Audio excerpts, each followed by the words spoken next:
Please take your seats. Well, here we are at the end of our summer series looking at Joseph. Have you enjoyed it? Good. Okay, I'll take it as a resounding yes.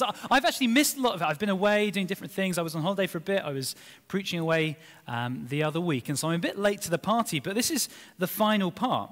And others have done a great job unpacking the previous parts of the story. But as we come into the end, I often come to stories like this, and I forget to make the jump to where they hit our lives, what God might be saying to us. You know, you can enjoy a story like this, can't you? It's an amazing story. Twists and turns, surprises, what's going to happen next, how will it all round out in the end? And it can be very easy to not make that final step to ask the question, what is God trying to teach us through a story like this? But actually, it becomes really clear in the passage that Pete read to us a moment ago, that this story does land right where we need it to land. It addresses one of the biggest questions, one of the deepest questions that human beings ever ask. Probably a question that you've asked in different ways during the course of the last year or so, a question that people all around the world will ask in different ways and for different reasons. And the question is to do with the kind of world that we live in, a world that is full of brokenness, full of evil, full of horrible things that one person does to another, that one group of people does to another group of people. And maybe this for you kind of arises out of a personal situation in your family or at work, someone who gives you a hard time there. Maybe you recognize that deep-seated human evil even in yourself. Maybe you observe kind of from a distance and you see in the news the kinds of things that happen around our world on a daily basis, the way that a dictatorship will treat the people who are part of that nation, the way that human traffickers will abuse the people under their control. And you're left asking the question, especially if sitting here this morning you're someone who believes in a good, loving God, well, how does this fit together? Do these terrible, evil things that people do they threaten God's plan for this world? And Joseph's story, and the bigger picture of the book of Genesis and the whole Bible actually, it addresses this question. And so we're going to home in actually on that verse that Pete drew our attention to. But just to get our bearings, set a bit of context, let's figure out what's going on in this passage. So open your Bibles up to chapter 49 and 50 of the book of Genesis.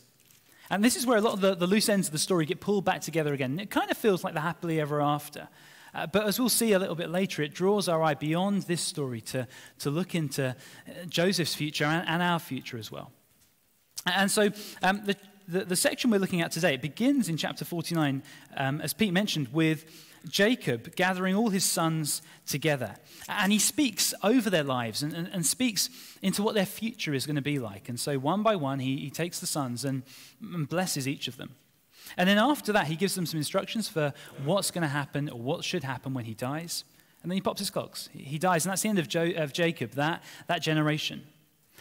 And then it occurs to Jacob's other sons, who've been pretty harsh to Joseph, that now that their dad is out of the way, he might take the opportunity to get revenge. And so it's in that moment that the famous statement we're going to look at today comes.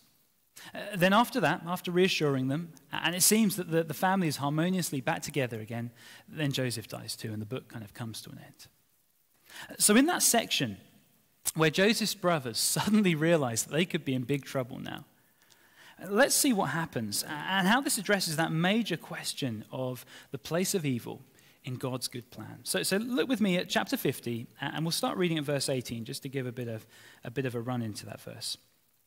Verse 18. His brothers, that's Joseph's brothers, then came and threw themselves down before him. "We are your slaves," they said. But Joseph said to them, "Don't be afraid. Am I in the place of God to you? You intended to harm me, but God intended it for good." Just hear that statement again. You intended to harm me, but God intended it for good, to accomplish what is now being done, the saving of many lives. So then, don't be afraid. I will provide for you and your children. And he reassured them and spoke kindly to them. You get that incredible reflection, that theological reflection of Joseph there at the end of this story. As he looks back on his life, he says, you intended to do evil to me, You had these terrible, evil intentions for me, but God turned it out for good. Now, this is an amazing statement about just what God is like and how God works in the world. And there's a few things that we really need to just lay out at the beginning here. The evil intentions, the intention to harm that the brothers had in this story, it was real evil. It caused real suffering. Now, by saying that God can turn those things around, it doesn't diminish that suffering. I mean, you think of Joseph's story. You saw the brief cartoon version. It all seemed quite jolly, didn't it? But dragged off as a slave, thrown into prison. Yeah, his life was a difficult life, and years were robbed from him in difficulty and servitude and injustice. That was real. But the message of this story is that God can even use those deeply evil acts and incorporate them into his good plan to bless. Jacob actually, Joseph's father, he reflects on this in a really poetic way in the way that he blesses Joseph. So look back with me to chapter 49. And as I said, he takes each of his sons in turn and he blesses them or speaks over their lives. And most of them, he's kind of looking into the future, almost predicting what will happen to that family line. But for Joseph, he really wants to stay in the present and explore what has happened and what has been going on in Joseph's life. So look with me at chapter 49, verse 22. This is what his father says about him. Joseph is a fruitful vine near a spring, whose branches climb over a wall. With bitterness, archers attacked him. They shot at him with hostility. But his bow remained steady, his strong arms stayed supple. Because the hand of the mighty one of Jacob, because of the shepherd, the rock of Israel, because of your father's God who helps you, because of the Almighty who blesses you, with blessings from the skies above, blessings of the deep springs below, blessings of the breast and womb. Your father's blessings are greater than the blessings of the ancient mountains, than the bounty of the age-old hills. Let all these rest on the head of Joseph, on the brow of the prince among his brothers. You see the story of Joseph panning out there in poetic form. His brothers, maybe also in the background there, Potiphar's wife, they snipe at him like archers, firing their arrows, trying to bring him down. But in amongst all that suffering, in amongst their evil intentions, God works good. How is it that Joseph finds himself in the position he's in at the end of the story? How is it that he keeps going? How is it that he's not just overcome by his brothers and other people who want to bring him down? Because God blesses him.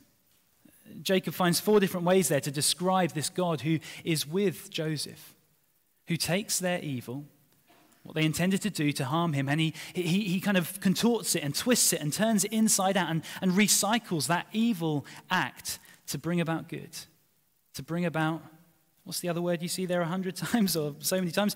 Blessing. And that is the story of Joseph, isn't it? They intended to harm him, to be down on him, to attack him, to snipe at him, to shoot arrows at him. But God turned that around for good. And of course, Joseph's story is just part of a bigger story. We miss really the significance of this man's life if we don't set it in the bigger story that it belongs to. From the very beginning of Genesis, God he's reacting to our evil intentions. He's reacting to the evil in our world. And he's turning it round to bring good. That has always been the plan of God. That's always the way that God responds to stupidity of humans and evil and nasty things that we do and foolish decisions that we make. So you skip right the way back to the very beginning of the book. In chapter 3, when Adam and Eve, the first people, they reject God. They push God out. They turn their backs on God. The good world that God has created for them, the place that they have in this world. They reject that. And yet from that moment on, God is working to bring good out of that evil decision. As everything spirals again out of control, worse and worse and worse, chapter after chapter, God is at work, planning to restore, planning to bring good, planning to bring blessing where there's been curse. And this comes most dramatically at the beginning of Genesis in chapter 12. It'd be good for you to turn there actually if you've got a Bible in front of you. Genesis chapter 12. And we're turning the clock back now to Abraham, who was Joseph's great-granddad. And Abraham at this point, before he's known as Abraham, is just a random guy, nothing special about him. The fact he's chosen is just God's grace. And God says to him in chapter 12, verse 2, I will make you into a great nation, and I will bless you. I will make your name great, and you will be a blessing. I will bless those who bless you, and whoever curses you, I will curse. And all the peoples on earth will be blessed through you. How is it that God takes the evil that people do and turns it into good? Ultimately, he does it by choosing Abraham and his family and his descendants. He will bless them. And as he blesses them, they're not going to be the only ones who are blessed. But the goodness that God just pours down into their life is going to overflow and flood out. They're going to be channels of blessing to people around them, to the nations, to the whole world eventually. And isn't that just what you see in the story of Joseph? Just think about that for a second. How a couple of generations down, God's promise to Abraham is working itself out. Because we read what Jacob said there about his son. God blessed him. God blessed Joseph. But as he blessed Joseph, Joseph wasn't the only one who benefited, did he? His brothers, they benefited from this. Egypt benefited. All the nations around benefited. As God blessed Joseph, the whole world in that area was blessed through him. And so people who were going to go hungry, people who were going to starve to death, an entire region that was struggling with famine and food shortages was blessed because God blessed a son of Abraham. And through him, the blessing went out to the world. And so we see this incredible story where God's plan to bring good out of evil, God's plan to bless one person, and through that person, the whole nation and nations beyond are going to be blessed. We see it beginning to work itself out in the book of Genesis as it draws to a close. But you might look at this and say, well, that's a nice story. It's a lovely thing that God did way back kind of thousands of years ago. But still, the world is a mess. Look at the world today. You just take a moment of reflecting on the kinds of things that people do to each other, and it's still a broken world. It's still a world full of pain and suffering, relationships that are just toxic and painful, people who do this to another person or that, even whole nations that are just ruled and run in a terrible, unjust way. I mean, does this book, this story, have anything to say to that? And the answer is yes. Because actually, in the other things that Jacob says to his sons, especially what he says to one of them, we see that this book isn't just content to sit in the past or in its own situation, but it looks beyond. It says to us that God's promise to bless the nations through a descendant of Abraham, those promises still stand today. He hasn't given up on those promises. He hasn't given up on this world. The statement there that God can take even the most terrible acts of evil and bring good out of them, that still holds today.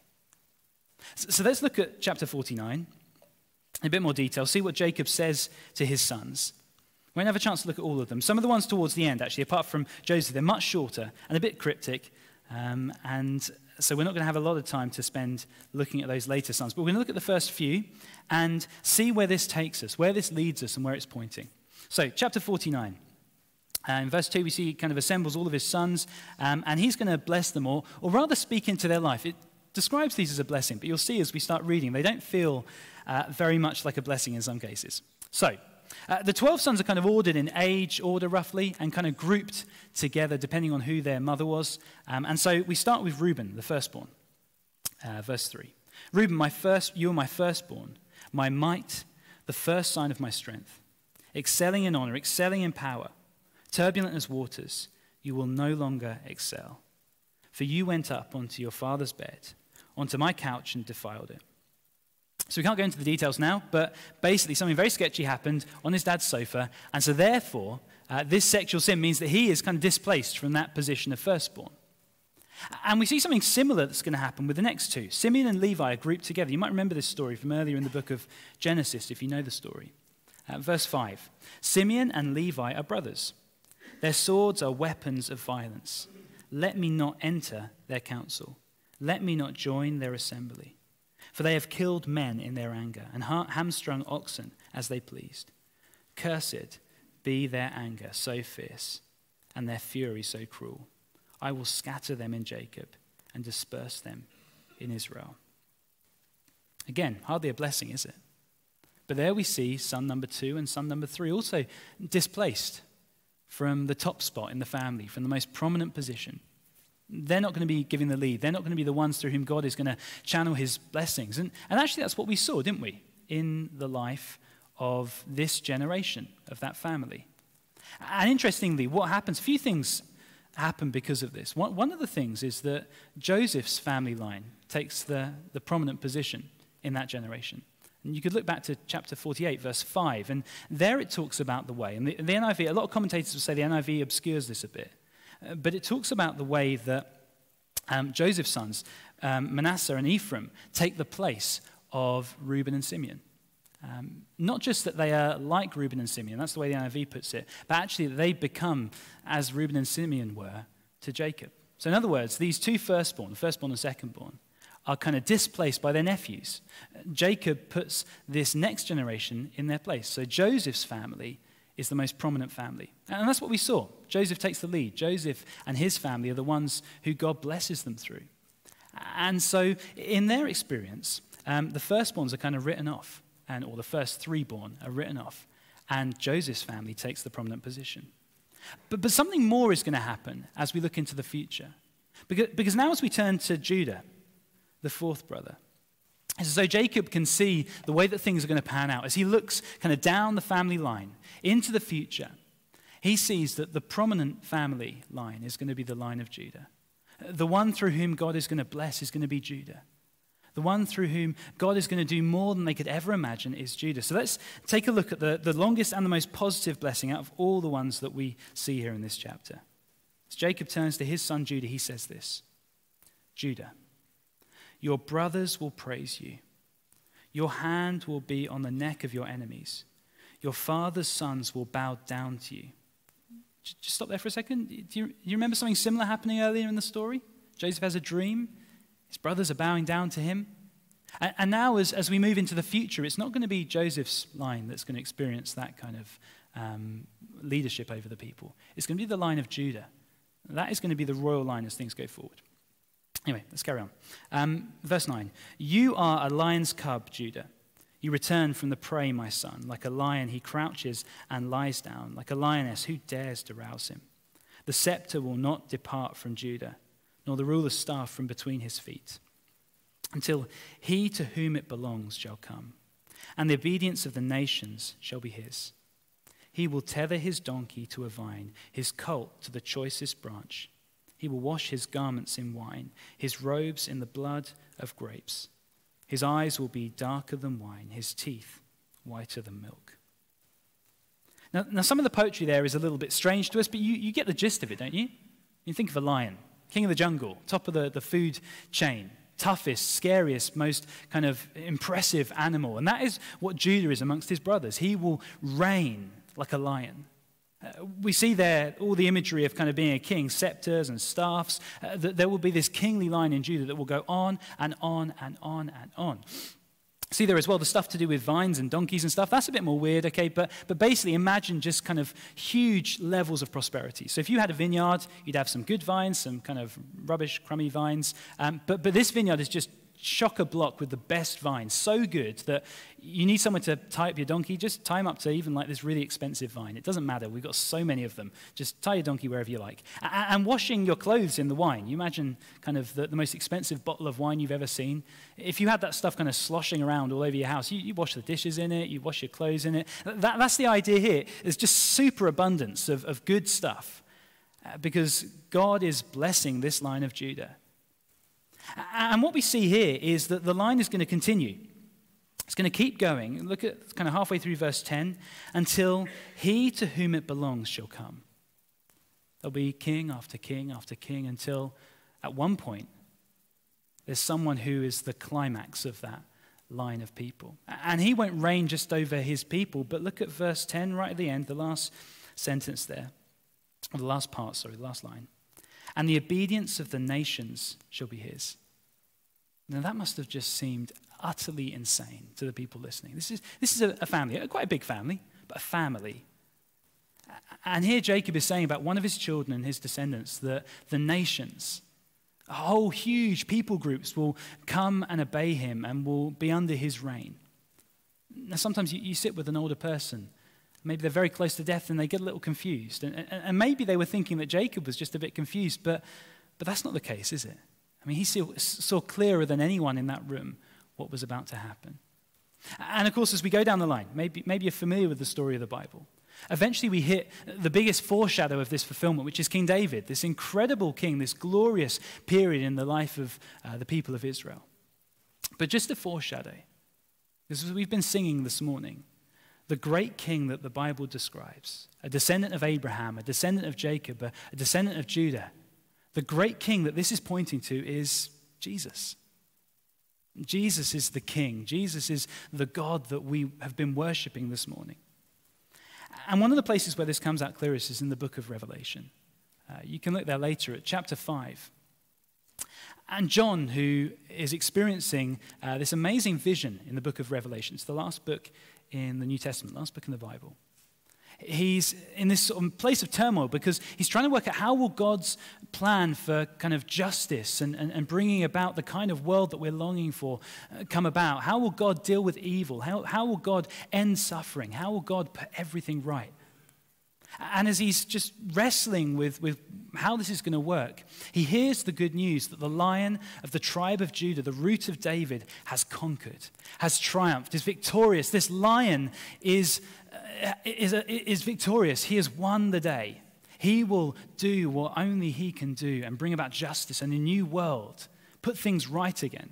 And I guess John's head was sent kind of straight to chapter 49 of Genesis. That's what he hears. But in verse 6 of chapter 5, he turns around and he sees this lion. It doesn't look like a lion at all. It looks like a slaughtered lamb, like a sheep just covered in blood. A little tiny, spindly sheep sitting or standing in the middle of the throne of God.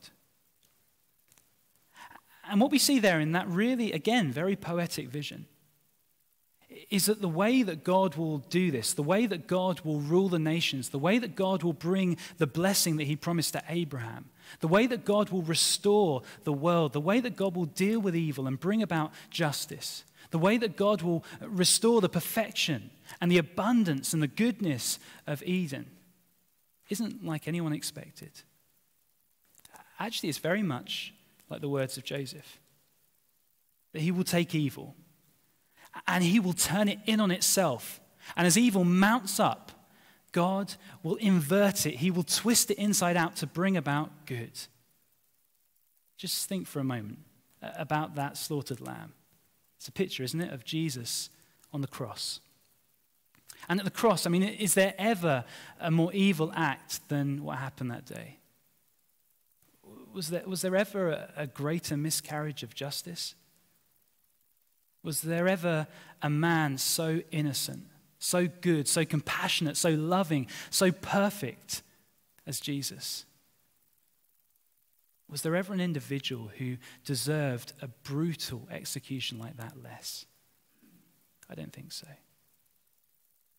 But even out of that deepest, darkest, most awful evil, God brings about good. God brings salvation. You know, there's words of Joseph. Jesus could have said them, couldn't he? Look again at chapter 50, verse 20. You intended to harm me, but God intended the cross for good, to accomplish what is now being done, the saving of many lives. Salvation, lives saved, goodness. That is how this whole story comes to its climax, isn't it? That is how God takes his blessed one in the line of Abraham and blesses the nations through him, isn't it? That is how God takes the evil that people intend to do, even the deepest, darkest evil that people have ever done, and turns it around for good. I think that is where this story lands for us in the New Testament. And of course, this means for us that we can see even the worst evil in ourselves and in our world quite differently. As I said at the start, evil is always evil. The suffering that we cause is real and wrong and painful, and it's not like God wants it or God likes it or God approves of it. Look at other stories in the book of Genesis, the flood, for example, and you see that God is not happy about these things. Don't think for a second, don't entertain the thought for a second that these things threaten God's good plan. As though evil in your life or evil that you experience and are on the receiving end of, or evil on a global scale can somehow stand in the way of what God is doing in this world. If the story of Joseph or the cross teaches anything, it's that God cannot be stopped, that God's good plan to bless this world cannot be stopped, that God's plan to restore Eden in all its abundance and all its perfection and all its goodness cannot be stopped, that people may rage against God and rage against each other with evil, that you may even contribute to that yourself, but it will not stop God. It will not stand in the way of his good plan. Now, I don't pretend for a second to understand how this all pans out. I don't think Joseph really would have known at the time. He's got a lot of hindsight here to look back on how these things worked out. It'd be arrogant, wouldn't it, for any of us to point to this or that and say, oh, well, this is how God is doing good through this, or this is how God's going to achieve his plan through this. I don't think we can always know. It may remain a mystery to us. But Joseph is content to stand on this truth, that even when people intend evil, even when the darkest evil, even the cross, is done by people, God turns it round for good. So in that, friends, nothing can stand in the way of his good plan. Nothing can oppose his good plan for this world. We might not always get it. We might not always understand it. We have a very small perspective on these things. But our God, in his providence, in his sovereignty, he is bigger. He is greater. He will bless. He will take evil and turn it around for good. He will restore our world to how it was always meant to be. As he said to Abraham, for those who bless him, he will bless them. If we trust what God is doing in Jesus, then that world is for us. He invites us not just to stand on the sidelines and see what he's doing in one little family, but to become a part of this, to receive the blessing that he promised to the descendants of Abraham. So this morning, have courage, be encouraged. God cannot be stopped. His good plan cannot be stopped. Even in the face of evil, God turns that evil round for good. Should we pray together?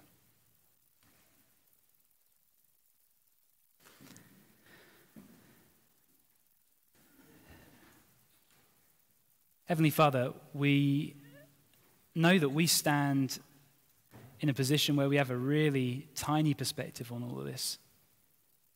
And sometimes it can just seem overwhelming when we see the kinds of things that people do to each other.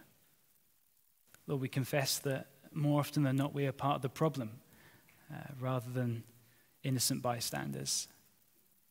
And Lord, in a world that is just so full of humans harming one another, it can be tempting to feel as though it is all too much, to maybe question what you are doing or how any of this can be a part of your good plan to bless this world. But Lord, this morning we put our faith in you again. We trust that you are bigger and greater than even the worst of human evil. Lord, because of the cross, we stand with confidence on that truth, that even at the darkest times, you can take our evil intentions to harm one another and turn them around for good. And Lord, thank you that this passage and the Bible reaches beyond our own time. It looks to a time somewhere in the future when Jesus, King Jesus, will restore this world, will put things right, will end injustice, will end evil and suffering for good, and restore the perfection and the goodness of Eden again. Lord, we long for that day. And in the meantime, help us to keep trusting, to keep putting our hope in you. We pray this all in Jesus' name. Amen.